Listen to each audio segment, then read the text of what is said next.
Hi friends, welcome back to Chennai home maker. இன்றைக்கி அசத்தலான ஒரு 21 டிப்ஸ் பார்க்கலாம் வாங்க. என்னோடய சேனல் உங்களுக்கு பிடிச்சதுன்னா மறக்காமல் லைக் பண்ணுங்கள், சப்ஸ்கிரைப் பண்ணுங்கள், உங்கள் ஃப்ரெண்ட்ஸோட ஷேர் பண்ணுங்கள். வாங்க டிப்ஸ்குள்ளே போகலாம். வீடியோவை கடைசி வரைக்கும் பாருங்கள். டிப் நம்பர் 1, சாரியில் எண்ணெய் பட்டுருச்சுன்னா நம்ம பயப்பட தேவையில்லை, அது ஈஸியாக நம்ம எடுத்துடலாம். எண்ணெய் பட்ட இடத்துல நம்ம யூஸ் பண்ணுற ஃபேஸ் பவுடரை நல்லா திக்காக அப்ளை பண்ணி விட்டுருங்க. இது ஒரு 10 நிமிஷம் அப்படியே காயட்டும். இப்போ அந்த பவுடரை நம்ம எடுத்துடலாம். லைட்டாக ப்ரெஷ் இருந்துச்சுன்னா அப்படியே தட்டி எடுத்துருங்க. இப்போ பாருங்கள், எண்ணெய்க்கரை ஒரு 90% போயிடுச்சு. திருப்பி எண்ணெய்க்கரை இருக்க மாதிரி ஃபீல் பண்ணிங்கன்னா திருப்பி இதே ப்ராசஸை ஒரு தடவை நீங்கள் பண்ணிக்கலாம். ஹேர் ட்ரையர் வச்சுருக்கோங்க. நம்ம டேரெக்டாக அதில் ஹேர் ட்ரையர் வச்சு காட்டினோன்னா சீக்கிரம் அது காஞ்சிரும். நம்ம 10 நிமிஷம் வெயிட் பண்ணணும்னு அவசியம் இல்லை. இந்த ஸ்டெப்பை சீக்கிரமே பண்ணிடலாம். இப்போ பாருங்கள், எண்ணெய்க்கரை கம்ப்ளீட்டாக போயிடுச்சு. இப்போது நம்ம நார்மலாக புடவையை வாஷ் பண்ணி எடுத்துட்டோம்னா சூப்பராகிடும். இந்த மழை காலத்தில் தீப்பெட்டி நமத்து போயிடும். அதை பற்ற வைக்கிறது ரொம்ப கஷ்டமாக இருக்கும். தீப்பெட்டியோட சைடில் பவுடர் 2 பக்கமும் நல்லா அப்ளை பண்ணி விட்டுருங்க. தீ குச்சி வைக்கிற இடத்துல கொஞ்சோண்டு அரிசி நம்ம சேர்த்துக்கலாம். அரிசி சேர்க்குறதுனால ஈரப்பதம் இல்லாமல் பார்த்துக்கும். இப்போ தீக்குச்சி உரசினீங்கன்னா சூப்பராக பற்றிக்கும்.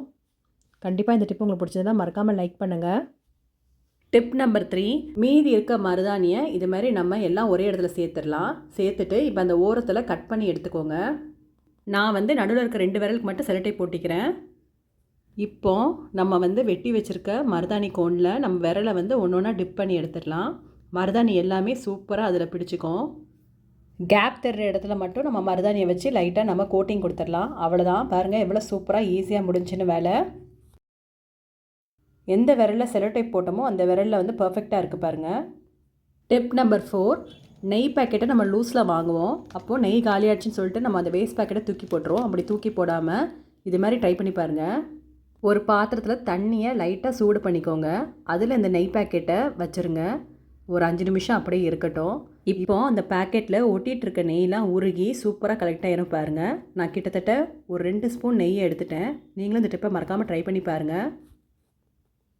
மழை காலத்தில் வீட்டுக்குள்ளே ஒரு மாதிரி ஸ்மெல் வரும். அந்த ஸ்மெல் வராமல் இருக்கிறதுக்கு 1 ஸ்பூன் பேக்கிங் சோடா போட்டுக்கோங்க. கம்ஃபர்ட்டை தேவையான அளவுக்கு ஊற்றிட்டு தேவையான அளவுக்கு தண்ணி சேர்த்துருவோம். இதை நல்லா மிக்ஸ் பண்ணிவிட்டு ஒரு காலியான ஸ்ப்ரே பாட்டிலில் இதை நம்ம ஊற்றி வச்சிடலாம்.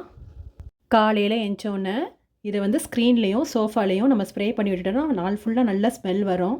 கிச்சன் ரூம் மேடையும் இதை வச்சு க்ளீன் பண்ணிடுங்க. எந்த பூச்சும் அண்டாது. டிப் நம்பர் 5, ஃப்ரிட்ஜில் ஃப்ரீசரில் நம்ம எதாவது ஸ்டோர் பண்ணி வச்சோன்னா அது கீழே ஃப்ரீஸ் ஆகிட்டு எடுக்கிறதுக்கு ரொம்ப கஷ்டமாக இருக்கும். அப்போ இந்த டிப்பை நீங்கள் ஃபாலோ பண்ணி பாருங்கள். ஃப்ரீசரில் இது மாதிரி ஒரு பிளாஸ்டிக் ஷீட்டை கீழே வச்சுட்டு மேலே அந்த பொருளை வச்சிங்கன்னா அது எடுக்கிறதுக்கு ரொம்ப ஈஸியாக இருக்கும். டிப் நம்பர் 6, பிஸ்கெட்டை நம்ம சாப்பிட்டுட்டு மீதி பிஸ்கெட்டை நம்ம ஸ்டோர் பண்ணி வைக்கும்போது அது நமத்து போயிடும். அது நமத்து போகாமல் இருக்க இந்த டிப்பை நீங்கள் ஃபாலோ பண்ணி பாருங்கள். எதில் பிஸ்கெட்டை ஸ்டோர் பண்ணுறோமோ அந்த பாக்ஸ் எடுத்துக்கோங்க. அதில் அரிசி கொஞ்சம் உள்ளே சேர்த்துக்கலாம். மேலே டிஷ்யூ பேப்பரை வச்சுருவோம். இப்போ பிஸ்கெட்டை ஒன்றா உள்ளே அடுக்கி வச்சுருங்க. மேலே லைட்டாக சர்க்கரையை தூவி விட்டு நல்லா ஷேக் பண்ணி விட்டுருங்க.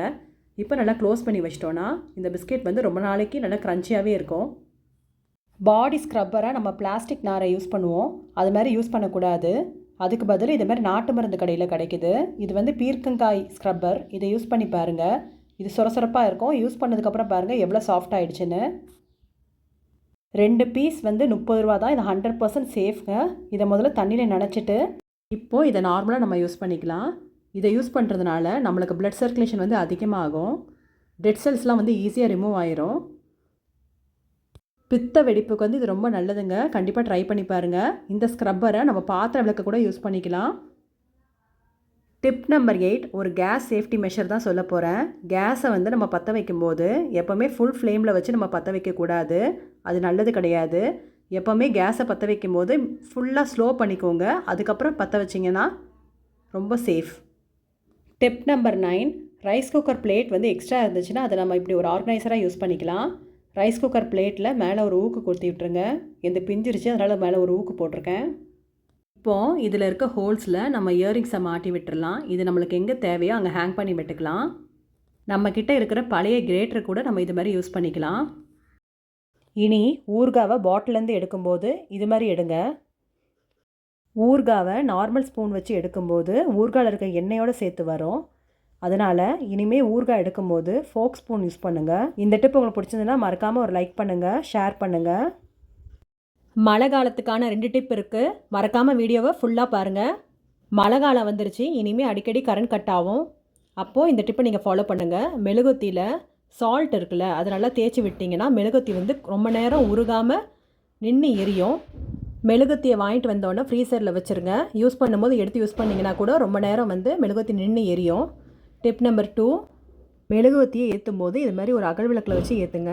ஏற்றுனீங்கன்னா அது உருகும்போது அதில் கலெக்ட் ஆயிரும். நம்ம திருப்பியும் இந்த மெழுகுவர்த்தியை கொஞ்சம் நேரம் யூஸ் பண்ணிக்கலாம். வீடியோ பிடிச்சிருந்தா மறக்காமல் ஒரு லைக் பண்ணுங்கள். கிச்சன் ரூமில் தண்ணியை சேவ் பண்ணுறதுக்கு ஒரு பலூன் இருந்தால் போதும். கண்டிப்பாக நீங்களும் இந்த ட்ரிப்பை ட்ரை பண்ணி பாருங்கள். பலூனை கீழே வந்து ஒரு ஓட்டை போட்டுக்கோங்க. அதை நம்ம பைப்பில் மாட்டி விட்டோன்னா தண்ணி வந்து கம்மியாகவே வரும்.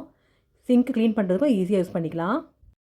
டிப் நம்பர் 14, நம்ம ஹார்லிக்ஸு, காஃபி தூள் இது மாதிரி ஏதாவது லூஸில் வாங்கும்போது அதை பாதி யூஸ் பண்ணிவிட்டு பாதி அப்படியே சுருட்டி வைப்போம். அப்போ கட்டி தட்டிடும். அப்படி கட்டி தட்டாமல் இருக்கிறதுக்கு இப்போ நம்ம ஈஸியாக எப்படி சீல் பண்ணலான்னு பார்க்கலாம் வாங்க.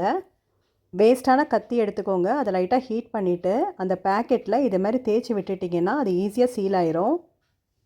டிப் நம்பர் 15, நம்மக்கிட்ட இருக்கிற ஒரு 0 வாட்ஸ் பல்பை வந்து எப்படி கலராக நம்ம மாற்றிக்கலான்னு பார்க்கலாம். அதுக்கு தேவை ஒரே ஒரு பலூன் தான்.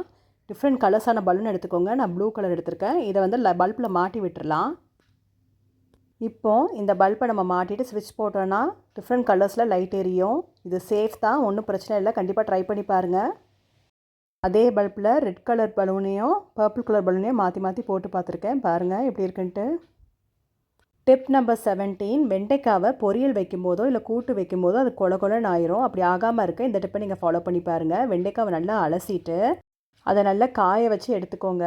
லைட்டாக ஈரமாக இருந்தால் கூட அதை தொடச்சி எடுத்துடலாம். இப்போ நீங்கள் வெண்டைக்காவை கட் பண்ணிவிட்டு நம்ம பொரியலோ கூட்டோ செஞ்சோன்னா அது பிசு பிசுன்னு ஒட்டாது. இன்னொன்று, பொரியல் கூட்டு செய்யும்போது அதை மூடி வைக்கக்கூடாது.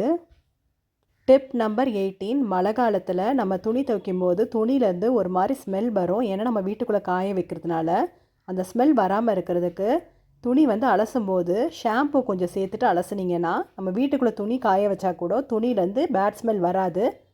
வீட்டில் இடிக்கல் இல்லையா, பிளாஸ்டிக் பாட்டில் இருந்தால் போதும். நம்ம இடிக்கல்ல டக்குன்னு ரெடி பண்ணிடலாம். வாங்க எப்படின்னு பார்க்கலாம். பிளாஸ்டிக் பாட்டிலை வந்து 2ஆக கட் பண்ணிக்கோங்க. இடிக்கல் வந்து ரெடி ஆகிடுச்சு. இஞ்சி பூண்டை இப்போ தட்டி எடுத்துடலாம். சப்பாத்தி கட்டையை எடுத்துக்கோங்க. இதை வச்சு தட்டினீங்கன்னா சூப்பராக இஞ்சி பூண்டை தட்டி எடுத்துடலாம். இந்த டிப் உங்களுக்கு பிடிச்சதுன்னா மறக்காமல் ஒரு லைக் பண்ணுங்கள். டிப் நம்பர் 20, செக்லேருந்து எண்ணெய் வாங்கிட்டு வந்து நம்ம ரொம்ப நாள் ஸ்டோர் பண்ணுவோம். அப்படி ஸ்டோர் பண்ணும்போது செக் எண்ணெய் வந்து ஒரு மாதிரி வாசனை வரும், கெட்டு போன மாதிரி இருக்கும். அந்த ஸ்மெல் வராமல் இருக்கிறதுக்கு நம்ம செக்லேருந்து எண்ணெய் வாங்கிட்டு வந்தோடனே கொஞ்சோண்டு கல் உப்பும் கொஞ்சம் மிளகும் போட்டு அதை ஸ்டோர் பண்ணிங்கன்னா அது ரொம்ப நாளைக்கு செக் எண்ணெய் நல்லாயிருக்கும். இந்த மெத்தடில் நீங்கள் தேங்காய் எண்ணெயை ஸ்டோர் பண்ணிங்கன்னா ரொம்ப மாதத்துக்கு நம்ம அதை ஃப்ரெஷ்ஷாகவே யூஸ் பண்ணிக்கலாம். டிப் நம்பர் 21, மழை காலத்தில் உருளைக்கிழங்கை நம்ம வாங்கி அதிகமாக ஸ்டோர் பண்ண முடியாது. ஏன்னா அது சீக்கிரம் தளிர் விட்டுரும். அந்த ப்ராப்ளமை சால்வ் பண்ணுறதுக்கு நம்ம வந்து ஒரு நியூஸ் பேப்பர் மேலே உருளைக்கிழங்கை வந்து பரப்பிட்டு அதில் பூண்டு போட்டு நீங்கள் ஸ்டோர் பண்ணிங்கன்னா உருளைக்கிழங்கு வந்து சீக்கிரம் தளிர் விடாது.